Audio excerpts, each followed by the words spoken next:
Yo les postos, c'est Sacha, bienvenue dans cette nouvelle vidéo Mercato et actualité du football. Et comme on vous l'a confirmé hier, le Real Madrid ne lâche pas Mbappé d'une semelle.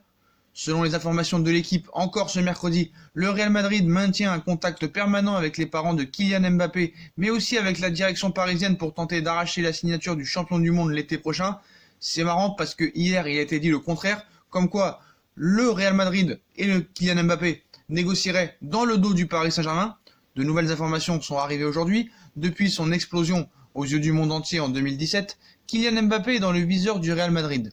Mais plus les années passent et plus les merengues semblent décidés à lancer les grandes manœuvres pour tenter d'arracher la signature du natif de Bondy. Et selon les informations de l'équipe aujourd'hui, qui sont un peu contradictoires à celles d'hier, l'actuel leader de la Liga maintiendrait un contact permanent avec les parents de Kylian Mbappé, mais aussi avec Nasser Al-Khelaifi, le président du PSG, pour tenter de réaliser le transfert du siècle l'été prochain. Alors qu'il a été dit hier que le clan de Mbappé et le Real Madrid négocieraient dans le dos du Paris Saint-Germain. Tout est son contraire, on a l'habitude avec l'équipe. En effet, le club madrilène est conscient que le montant de la transaction ira au-delà des 222 millions d'euros dépensés il y a 2 ans et demi par le Paris Saint-Germain pour faire venir Neymar. Cependant, Florentino Pérez regarderait avec attention la situation actuelle de Kylian Mbappé, dont certaines tensions sont apparues avec le public du Parc des Princes, mais aussi avec Thomas Tuchel, sorti à plusieurs reprises en cours de match de Ligue 1 cette saison. L'ex-monégasque, qui n'a toujours pas prolongé son contrat avec le Paris Saint-Germain, n'a pas caché sa grande déception. Par ailleurs, l'issue du 8e de finale retour de C1 dans une semaine contre Dortmund pèsera probablement dans le choix du joueur de 21 ans, si bien sûr il n'a rien à s'y reprocher. Après le départ de Cristiano Ronaldo à l'été 2018, les supporters du Real Madrid souhaiteraient voir débarquer une nouvelle grande star à Bernabeu. Les fans madrilènes apprécient le style offensif de Kylian Mbappé, tout comme Zinedine Zidane. Avant le match Real Madrid-PSG, 2 buts partout en phase de poule de Ligue des Champions en novembre dernier, l'entraîneur madrilène avait même avoué être amoureux de l'attaquant parisien. À Madrid, les planètes sont désormais alignées pour lancer les grandes opérations Mbappé, donc ça va être chaud cet été. Mais comme on vous l'a dit, c'est le Paris Saint-Germain qui va décider, ni le Real ni Mbappé. Et le Real a bien compris qu'il laissera Paris décider pour Mbappé. Donc la stratégie du Real Madrid au sujet de Kylian Mbappé se dessine désormais clairement.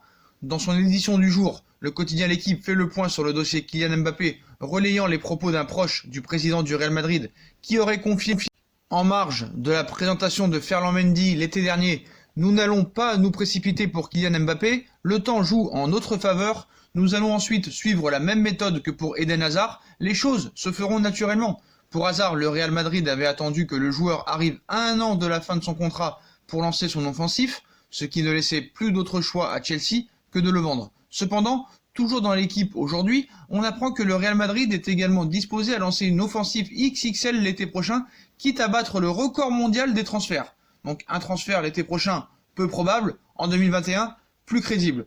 Compte tenu de la volonté de Florentino Pérez de ménager sa relation avec le Paris Saint-Germain, il est permis d'en tirer la conclusion suivante. Le club merengue a décidé de laisser le choix au club parisien, soit d'un transfert dès l'été prochain à un tarif autour de 300-400 millions d'euros, là je dirais oui tout de suite, soit une transaction en juin 2021 à 1 an de la fin de contrat de Mbappé à un prix plus modéré, autour de 150 millions d'euros probablement. Quoi qu'il en soit, le Paris Saint-Germain a bien fait comprendre au Real Madrid et à Kylian Mbappé qu'il ne laissera pas partir Kylian Mbappé avant 2022, quitte à le laisser libre libre de tout contrat. Donc l'été sera chaud et ce sera vraiment le feuilleton de l'été 2020 et 2021. Depuis l'été dernier, Leonardo aimerait s'attacher les services de Mattia De Siglio et le directeur sportif du Paris Saint-Germain compterait bien revenir à la charge lors du prochain mercato estival pour le latéral de la Juve, que ce soit lors du dernier mercato estival au cours duquel un échange avec Thomas Meunier était évoqué ou cet hiver où une opération avec Layvin Kurzawa aurait pu voir le jour, Mattia De Siglio aurait été tout proche de signer au Paris Saint-Germain. Le latéral gauche de la Juventus serait donc incontestablement une piste concrète de Leonardo pour renforcer le secteur défensif du champion de France. Le directeur sportif du PSG n'aurait d'ailleurs pas fermé le dossier De Siglio, ça reste une priorité. Il y aurait peut-être une ouverture en or pour Leonardo cet été. Selon Tutosport, Mattia De Siglio pourrait déposer ses valises dans la capitale à l'intersaison. Leonardo serait toujours sur les rangs pour le latéral de la Juventus qui, contrairement aux dernières saisons des transferts, ne devrait pas être retenu par la direction du club piémontais. En effet, Luca Pellegrini apporterait satisfaction aux dirigeants de la Juve. Le PSG tiendrait donc la corde et bien sa chance pour De Siglio. Le Milan serait d'accord pour vendre Donnarumma au Paris Saint-Germain. Le PSG est parmi les clubs en contact avec son agent, comme l'a dit hier Nicolo Schira. Il y a peu, le journaliste Nicolo Schira avait replacé le Paris Saint-Germain parmi les clubs intéressés par Gianluigi Donnarumma, gardien de 21 ans de l'AC Milan et de l'Italie. Ce mercredi, il évoque encore son cas en indiquant que le club italien serait prêt à ouvrir la porte et qu'un contact existe déjà avec son agent Mino Raiola, mais Paris n'est pas le seul club cité. Milan envisage de vendre Gianluigi Donnarumma afin de régler sa balance financière. Le Real Madrid, le PSG et Chelsea ont déjà des contacts réguliers avec Mino Raiola et sont prêts à offrir un salaire de 8 millions d'euros pour un gardien. La Juventus observe comment la situation évolue, donc rien d'impossible, certes, mais on ne peut que rester très prudent. Donnarumma a déjà été ciblé par le Paris Saint-Germain, mais il a depuis recruté son indiscutable numéro 1, Keylor Navas, 33 ans. On serait surpris de voir l'Italien être tenté par un poste de doublure, même s'il y a l'espoir d'être titulaire d'ici quelques années, sans oublier que Paris pourrait aussi simplement garder Sergio Rico, 26 ans, en numéro 2. Il apparaît comme plus probable que d'autres clubs passent à l'action. On ne peut pas omettre que le Paris Saint-Germain soit ici cité en partie pour pimenter le dossier des journalistes, mais en tout cas, on sait que Donnarumma est une piste de longue date de Leonardo, on sait qu'il l'a connu au Milan AC.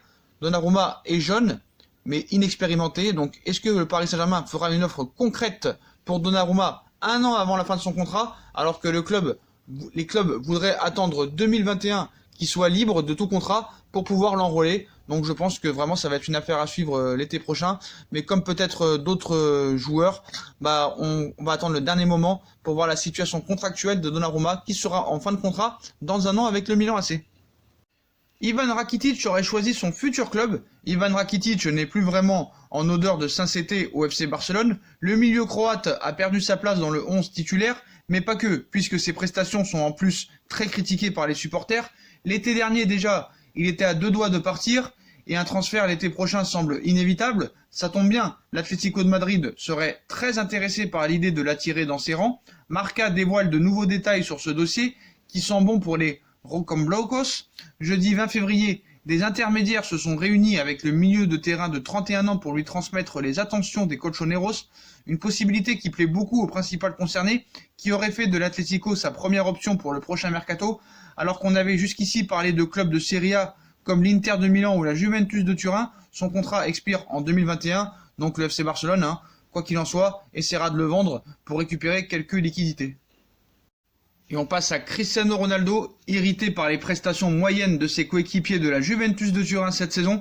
Cristiano Ronaldo s'agace et cela risque d'impacter le mercato de la vieille dame et pourquoi pas celui du Paris Saint-Germain. Ces dernières semaines, un intérêt du Paris Saint-Germain pour Cristiano Ronaldo en cas de départ de Kylian Mbappé a brièvement été évoqué en Espagne, mais selon les informations obtenues par Tuttosport, la Juventus n'envisage pas une seconde de vendre son international portugais. Toutefois, CR7 a été refroidi par les performances moyennes de son équipe en Serie A, mais également en Ligue des Champions, et exigera certainement un mercato de luxe afin d'être rassuré sur ses ambitions prochaines avec la Juventus de Turin pour la saison à venir.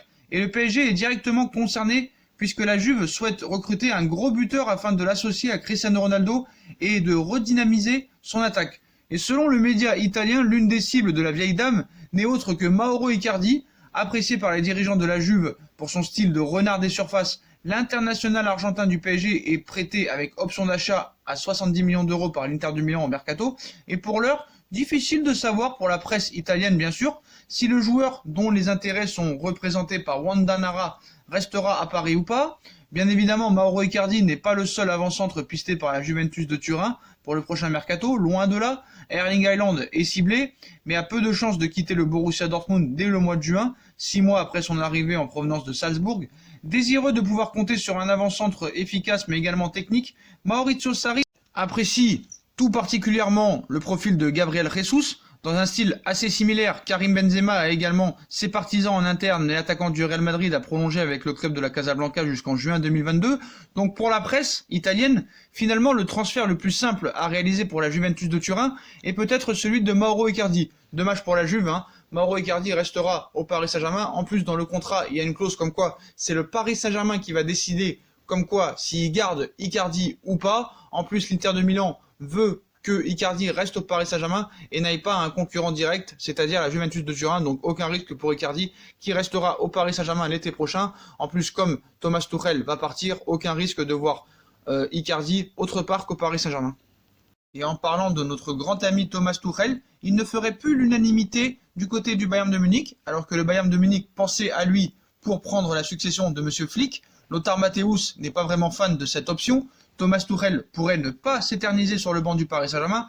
Et en cas de départ, l'Allemand ne devrait pas avoir de mal à trouver un point de chute. Il serait notamment dans les petits papiers du Bayern de Munich afin de venir remplacer Hans Flick, qui a remplacé Niko Kovac. Tuchel pourrait donc faire son retour en Allemagne, mais tous ne sont pas pour.